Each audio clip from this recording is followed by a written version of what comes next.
Hello guys, welcome back to the channel. Today I'm going to be showing you my strimmer upgrade. Stihl FS240C. And we've upgraded from the old FS86 Stihl model to this one here.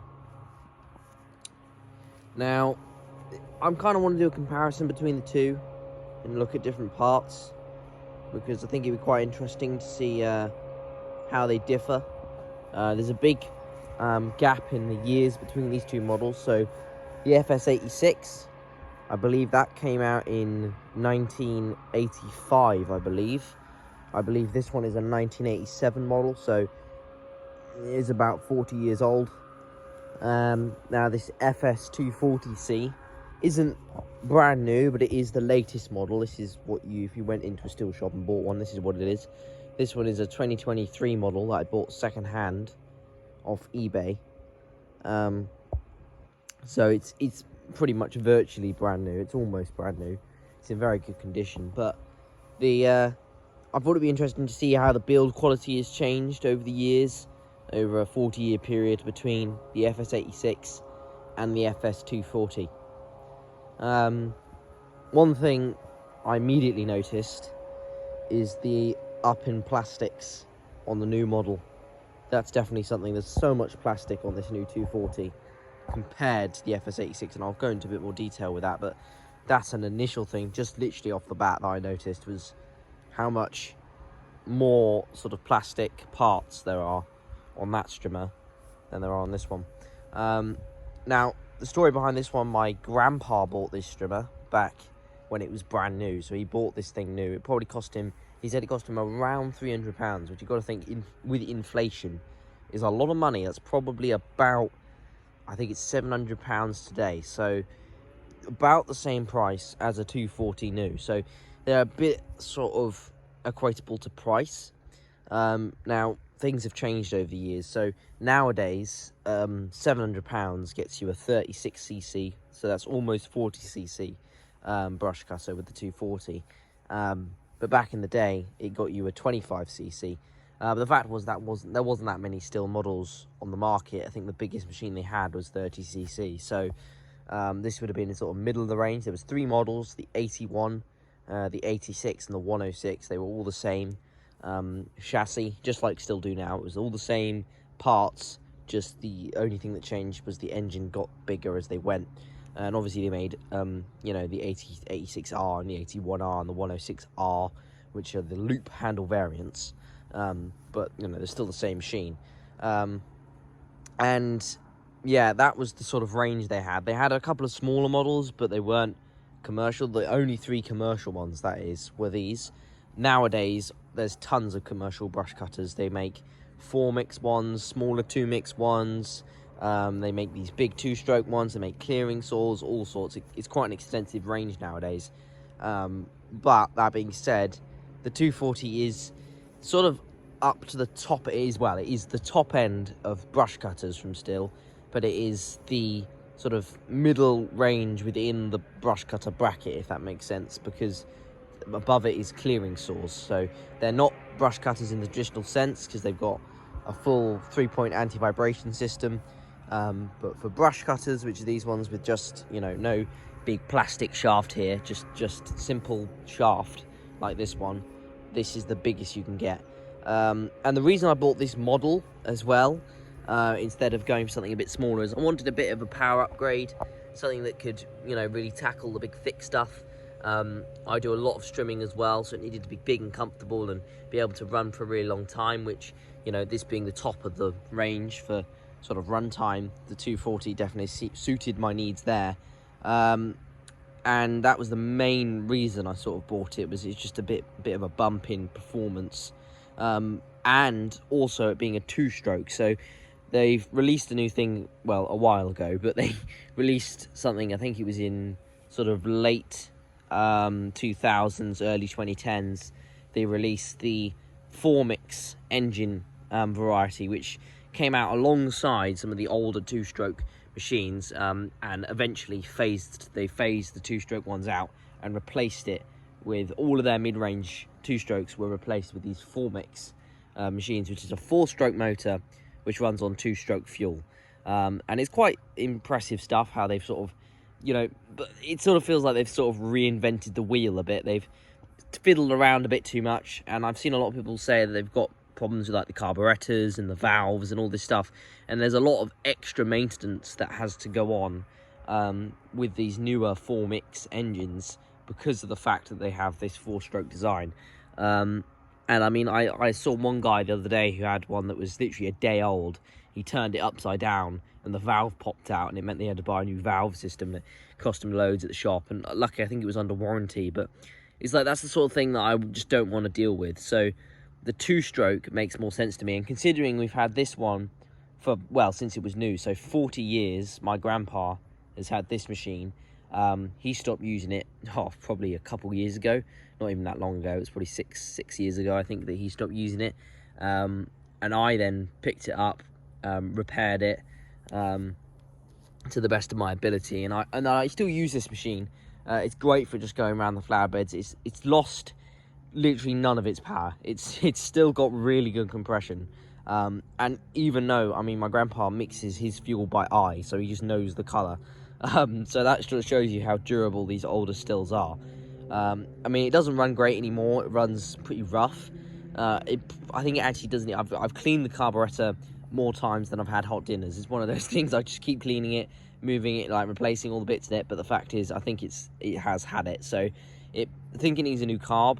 But I don't want to replace the original Walbro 40-year-old Stihl carburetor that's on it with a Chinese cheapy one. So I'm just going to leave it as it is. It still runs, it still strims a bit, so I'll just leave it as it is and just buy another machine to do all the big sort of jobs with. So that's sort of why I've upgraded as well.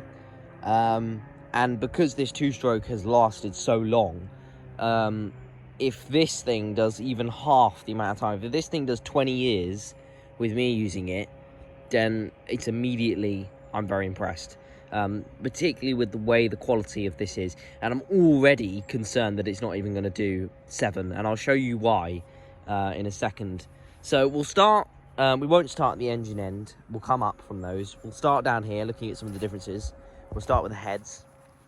So yeah, a lot has changed. I think this is actually probably where sort of there's a lot of differences probably. So this is the original head setup, which I know is surprising. It's still on here from when it was brand new. Now this is an older model. I know some of the later models actually had a plastic deflection plate very similar to this one, literally identical, but this being an older model, it does have a metal deflection plate, which I think nowadays you're only meant to have the metal one for running like a disc blade on the strimmer, but this one is fitted with a grass head and the metal deflection plate. So I don't know, maybe my grandpa did use it with a blade at some point and then just never bothered switching around the deflection plate, but I'm pretty certain it did just come with this one. And you can see how the paint has worn off, and it has gone a sort of silver colour instead of orange, but apart from that, it is in perfect condition. Like, there's nothing wrong with this deflection plate at all. It's not snapped, it's not broken, it's not perishing, it's not, you know, about to snap off and break. It's still there, it's still functioning, it's still, you know, stopping grass from hitting you in the face. The gearbox, absolutely fine. It squeaks a little bit. I think that's the actual shaft itself. Apart from a bit of a squeak, it still works fine. This is the original head. Now, it didn't actually, when I was given it, didn't have the original head on. It had a slightly, very similar, like basically the exact same head, just yellow. So I put this head back onto it. I fixed it up. It needed a new eyelet. And after a new eyelet was fitted, it worked absolutely fine. So yeah, that's still all fine. Now, this is a manual feed head. So as you can see, every time you run out of line, you have to stop the engine, unscrew this little wing nut, which is absolutely ridiculous. It's always really tight because it's very rusty and old. And then you pull the bit of twine out that you need, start it up, and then you keep swimming. And that's how you do it with these. And I mean, its proof is in the pudding. It's simple, and it's effective. It still works to this day. Nothing's gone wrong, nothing's blown up, nothing's got too hot. Really nice gearbox, still working well. Now we move to the 240, and yeah, it's a bit of landfill. That seems to be what this is. So plastic deflection plate, but I think all strimmers have that now. Which is, I mean, it's not awful. I mean, if you don't like chuck your machine around, then these should last a very long time. But it being plastic, obviously, it's more likely to snap. And I've got a few strimmers where this is snapped off, fallen off. And I mean, half the time people take them off. But, you know, sometimes they do snap and break.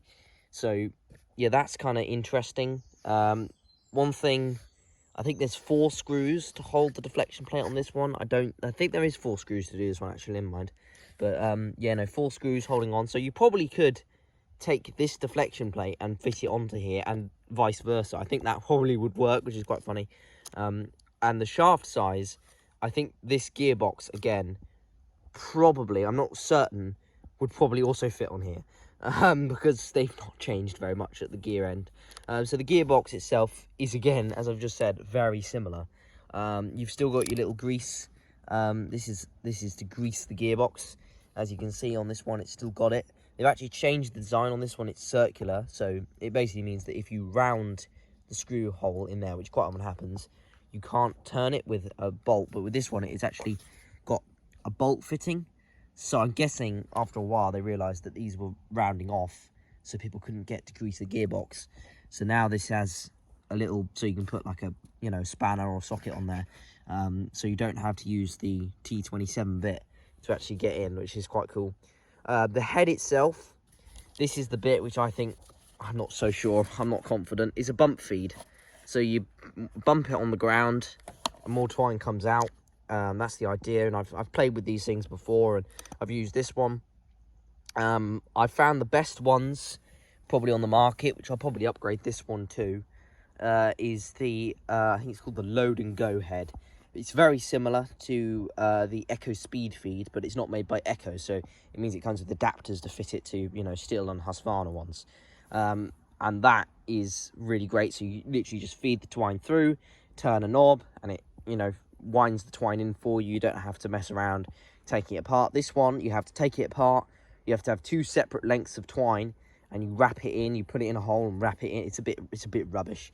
I've also heard people say that these Stihl heads get too hot when they're running, and they sort of melt the twine inside the head if you're using thicker twine, which I think, yeah, seems quite likely to me that that would happen. I've had it happen on cheaper heads before, and this, I'm not going to say it's cheap because it's not cheap. It's like 50 quid for these heads, but I think that they've definitely made it so they make lots of money on these. So yeah, I'm not sure. I'm definitely going to get this. I'm getting a Polymatic, or I think it's called the Polycut head, which is like 3 tri-blades, and I'll be putting that on here as well for when I'm doing brambles. I don't really like the metal blades. I find they're a bit, they don't cut the grass as nice as you want them to. And the brush cutter always seems to be running too fast with the metal blade on. I'm sure it's fine, but that's just something I noticed. So I'm going to get the plastic blades instead of the Polycut head. So yeah, that's pretty cool. One other thing, on the original, the old 86, it doesn't have the blade to cut the twine. So you have to cut the twine with a pair of wire cutters to get it to the right length. There's no sort of blade that comes out to cut it. On this, when you bump it, it has a small blade here. So you bump it until you sort of hear it tap this, and it goes, and then it cuts it, and then you can keep strimming, and you know that's at the right length. So that's another thing there. But I think because it's a manual feed head, you can probably just wind it out to the right length anyway. And it's just pretty much because it's a bump feed on here, you have to do that. That has to have that little blade. So the shaft size, I believe, is exactly the same, which is quite funny. So it basically means anything that's on this strimmer could be put on this strimmer. Anything on this strimmer can be put on this strimmer, which is quite funny. Moving up the shaft, they've changed your logos. I'm not surprised, 40 years between the two. As you can see, the old one is this sort of orange colour. There's a picture of someone strimming there. I don't know, I've never really read them, but this one's got, you know, it's in white. It's got some more logos on it. I think this probably would have had similar when it was new. It's a surprise it's still there you know, at all. But I'd actually say it's remarkable that this is still here, considering that on this newer one, considering this is only 2 years old, And look, it's already getting scratched up, and look, it's almost as bad as this one is. And you know, this is 40 years and this is 3 years. So that already shows you these stickers are going to perish quicker than on the older strimmers. They've also changed the logoing. It used to say Stihl, just literally on the shaft. There was no, you know, model number. Nowadays, the model number is on the shaft of the strimmer as well. Now, sort of one of the biggest differences, the bull handle. Both of these are bull handle strimmers because I prefer to use it with the, you know, the full all-round strap. And yeah, you can see there's a big difference here. We'll just move them slightly more separately in the bull handle setup. So first of all, the actual bull handles themselves, the way they attach to the shaft is different. So on the new model, it's a wing nut, which is connected, and it's like a clamp. So it sort of clamps down onto them, and you turn this, and it basically means you can turn this and you can fold them flat against the shaft, so if for storage, to make it much easier to move. On the FS86, completely different. It is a clamp again, but it's got 4 screws, so it's not as easy to just put it for storage. It also doesn't actually move. So on this one, it will actually move to that way, so you can put it for storage. This one, it won't move at all, so it's stuck in that position. If you take that off, it just hangs, you know, flops down, and it's in the way. So that's interesting already, the way they've attached that. But one thing for this one is all metal, hard metal, you know, clamped on down here by metal screws. Whole thing is metal. This plastic. I think that is metal, but the majority of it is plastic, and obviously under extreme stress, which these strimmers may get put under, this will snap. So that's something already interesting. So will this take 40 years of abuse looking at it? I don't think so. If you are going to be using this and you're going to be unscrewing it and screwing it and unscrewing it and screwing it all the time, I don't think it's going to take 40 years of being folded in and out. But maybe it will. Maybe I'll be proven wrong. But I'd be very surprised if that lasts as long as that has.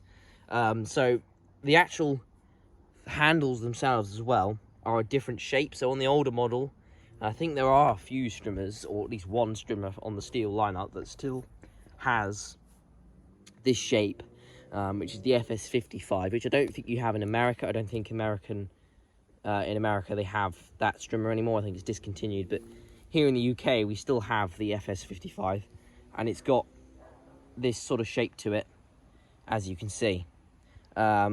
And it's sort of much more square, goes down, across, up, and then up, and that's how it works. Very simple. On this one, as you can see, it sort of bends down and then bends over and up, which is a little bit more interesting. I'm guessing the reason they've done this sort of bend is to make it more ergonomic. I suspect it's more comfortable if you have this sort of bend to the handlebar setup. I've actually got another strimmer where this bit is actually bent in towards the user, which is interesting, and it's a clearing saw unit. But obviously this isn't fitted with that. It's more of just a sort of just kinking it here and kinking it there. So that's interesting. Now also the stop switch systems on the old one is quite exciting. There's no throttle lock off, so the back of the handle, there's nothing that you push to rev up. It's literally you just tap the throttle and, you know, off it goes. Really easy like that. And then you have this system here. So the way this works is to stop it, you go forwards. To start it on idle, it goes to the middle. And then to start it with the throttle lock on, which is what you should do, you hold the accelerator, push it back to where it says start, release the throttle and release the trigger. And that means that you have it on throttle lock, and then when you blip the throttle, it goes back. That's how that works. On this machine, no flicking throttles, no switches, nothing. Literally all you have a throttle lockout, so you have to push that to rev it up. There's nothing on that on the older model. And you have to click this button in to stop the machine, and when you release it, it goes automatically straight back to on. It's much easier.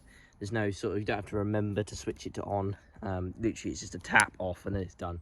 So that's much more simple. There's no throttle lock anymore, there's none of that. It just starts on idle. and it's nice and simple. Moving up to the engines, yeah, very little. So engines, there's quite a few differences. We'll start with the old one. It's very simple back here. There's not a lot going on. Fuel cap here, that's how you fill it up. There's not a lot of plastic on here, to be honest. Obviously it's black, you'll probably notice that, and the front casing completely made of metal, and it was white when it was new. It's actually kind of silver now, but it would have been this white colour. After 40 years, that's obviously corroded off. There's your logo, FS86, says it on the top. Your model number's there. Spark plug is open to the elements. It's literally just in here. Plug boot goes on like that. There's no plastic over it, nothing, just this little guard, so when it's upside down, it's not obviously in the mud. Throttle cables just here, routed around the back to your carburettor. There's no primer bulb on these older strimmers. You've got a choke, so you flick that down towards the fuel tank, and that's your choke. And that's it. There's a pull cord, you just pull it to start. The exhaust pipe, obviously there's the cylinder right there, nice and open to the elements. I suspect the reason there's not much plastic around this is the cooling isn't that great, because the sort of flywheel is quite small on it and it's quite far down, and I suspect it means it has to be quite open to cool down. And you do have to switch this machine off nowadays after 20 minutes to actually let it cool. That's what I do. But as you can see, the exhaust pipe's actually routed out of the back here, so it comes out here, because the exhaust outlet is just there. It's that little hole, so that's quite interesting. It's very old school, simple, not loads of plastic, just nice and simple. It's a 25.4cc two-stroke engine, which actually produces more power than the FS85, which was the sort of replacement to this model. I think the 88 directly replaced it, and then it was the 85 replaced that. And the replacement to the 85 is the 94, which is the sort of latest sort of 24cc two-stroke machine, which again doesn't have as much power as this machine, because it doesn't have any, blockages on the exhaust pipe. There's no spark arrestor, it just goes straight out the back. It's got quite a bit of punch in it. It's got quite a lot of power for a 25cc motor. Now, the 240. Obviously, a lot of differences straight off the bat. You've got a lot of plastic covering everything. Nothing is left without a nice big plastic shield on it. Front of the machine is still white, but as you can see, there is no metal. This is all just a plastic housing, which is quite bendable, quite snappable, I would say. It's quite bendy. It's not a solid plastic or a sharp plastic. I think it's called high quality. I think they call it high quality polymer, which I think is because it's not metal. They've tried to make it seem like it's more serious than it actually is, which maybe it is really serious, I don't know, but I've seen plenty of these with snapped and broken plastics. Primer bulb on this machine, so you push this to prime up the machine to start, so it makes it much easier for starting, that's for sure. The choke's around the front, just like on the old machine, but with this one, it's an automatic choke, so you have to sort of push it in and twist to the choke on position. Then when you blip the throttle, it switches itself off really easy. This one, as you can see, is missing its choke. That's why I actually got it for a lot cheaper than if I bought it new, for it having a broken choke. Luckily, the seller, I didn't actually know it had the broken choke. The seller refunded me for the choke, so that's all easy and fine. So fuel tanks here, newer style of fuel, sort of the fuel tank lid, is a lot more modern, much easier to use, but it doesn't come up like the old ones do. It's quite flat. It's a bigger fuel tank on this machine as well. Your pull cord's there. Your spark plug is under this little cover, so instead of having a protruding bit of plastic, they've put a cover over it now, so you have to remove that screw to get into your spark plug. And there's this, which I believe is for winter mode, so if it's below 0 degrees, then you should take this out to run the machine. We're here in the UK, it doesn't get that cold that often, and if it is that cold, we're not strimming, so I'm very unlikely to remove that little thing. Yeah, but it's remarkably similar. I know it doesn't from the face of it, looks similar, but it is, you know, there's 2 screws to get into the air filter, just like on here. Underneath that, there's a metal sort of chassis for the air filter, just like on here. You know, your carburetor's in the same place, the same orientation almost as this machine. There's a bit more complication going on with the clutch. It's slightly more complicated, but overall they are remarkably similar, sort of down to the build. I'd actually say this one's slightly better. Starting wise, that's way easier. The recoil systems are very different. On this one, it is, I don't think there's a name for it, but it's basically like a rapid start. So each pull of the engine, it just pulls out. It's literally just a spot. It's literally just a pull cord.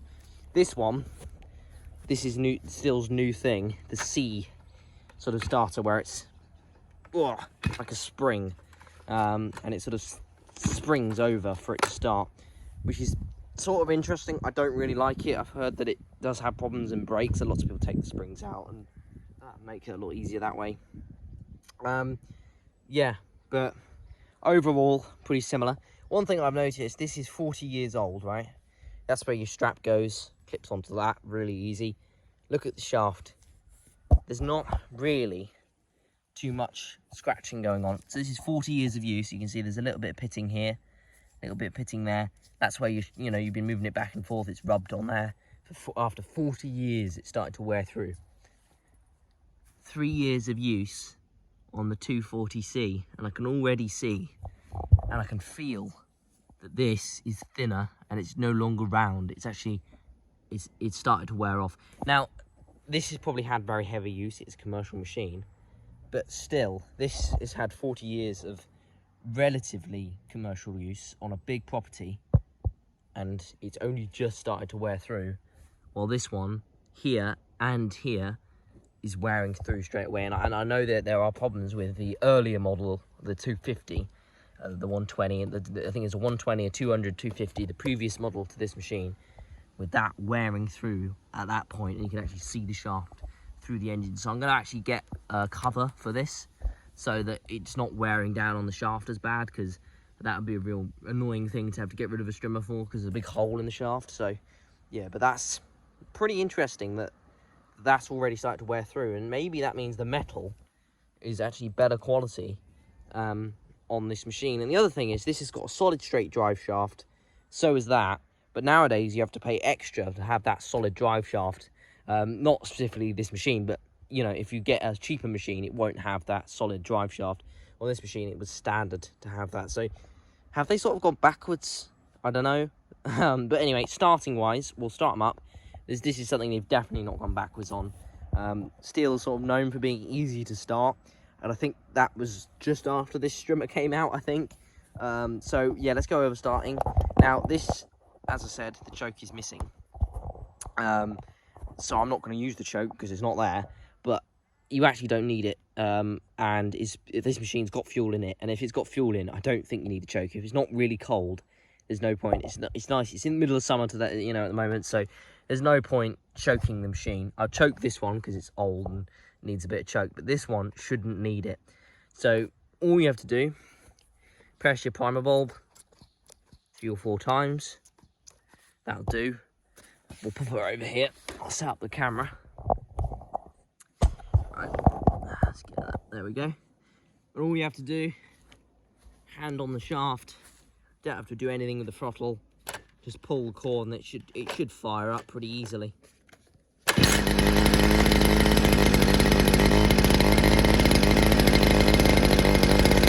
you go. And that was from cold as well. And that was from cold, by the way. I'll just touch the exhaust pipe, and that's just been running, and I can still touch it. So that was literally a cold start on this machine. It's literally just a couple of pumps and a pull, and it fires straight up. Really amazing. As you saw there, to switch it off, you just press the button in, and it's ready to start again. It'll start up, one pull, easy peasy. It's so easy to start. Moving to the old girl. This is going to be a little bit more exciting. So, start these up. Do you have fuel? Got a little bit in there, probably just enough. So, hold the throttle, lock the throttle up. Choke goes to on, flick it down. and you have to pull it to prime it. There's no primer bulb, and we're going to have to give it a good few pulls. And then once it fires, flick the choke off and pull again until it starts up properly.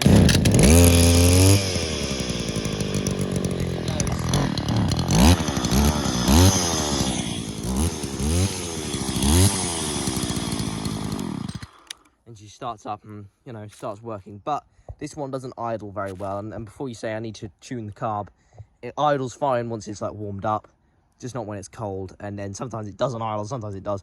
It's probably got an air leak somewhere deep in the engine. And I think this carburetor probably needs replacing, but I'm not going to bother because, you know, I've got the nice new strimmer until that breaks, and I probably have to use this again. But at the moment, yeah, that's still very easy to start up after 40 years.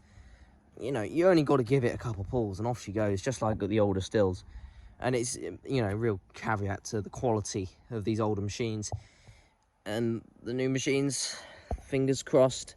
A lot of this to me looks a lot like landfill, but you know, I'm not going to say anything until I've used it. Maybe it will last 4 years, but it doesn't seem so far like that is built as well as this. Although I know it's easy to start, it's one pull to start it and all that is fabulous.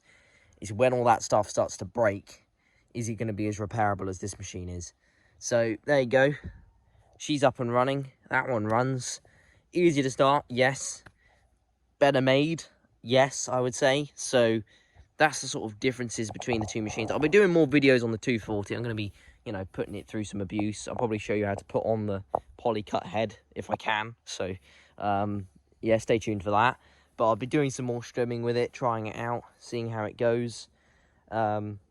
Yeah, it seems well built. It feels powerful, really powerful.